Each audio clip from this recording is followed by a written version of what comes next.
శ్రేష్టమైనదే దేవుడు నీకు ఇవ్వబోతున్నాడు. విలువైనదే దేవుడు నీకు ఇవ్వబోతున్నాడు. నా పిల్లలకు నేను పెళ్లి చేయలేకపోతున్నాను అనుకుంటున్నావేమో. నో, నువ్వు బాధపడద్దు. నీ పిల్లల కొరకు ఏది దేవుడు దాచి ఉంచున్నాడో త్వరలో దానిని తీసుకొని ఎదురొచ్చి నీకు ఇవ్వబోతున్నాడు ఆయన. సంవత్సరాలుగా ఉద్యోగాలు లేవు, సంవత్సరాలుగా వ్యాపారం లేదు. ఏంటి నా పరిస్థితి?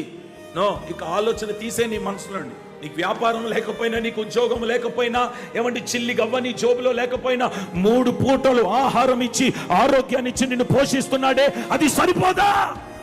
అదే కదా దేవుని కార్యాలంటే. రేపు కనీసం నీ పిల్లలకు పాలు ప్యాకెట్ తెచ్చుకోవడానికి కూడా నీ దగ్గర డబ్బులు లేవు, కానీ నీ కొరకు కాకులను పంపిస్తున్నాడు, పక్షులను పంపిస్తున్నాడు, ఏమంటే చేపను పంపిస్తున్నాడు, రొట్టెను పంపిస్తున్నాడు. ఎదురొచ్చే దేవుడు ఎవరో తెలుసా? నీ జోబు ఖాళీగా ఉన్నా నీ కడుపును ఖాళీగా పెట్టడాయన. ఆయన పిల్లల కొరకు ఏదైనా చేయుటకు ఎదురు రాబోతున్నాడు ఆయన. ఆయన ఉన్నంత వరకు ఆయన పిల్లలకి ఏ ఆకలి ఉండదు.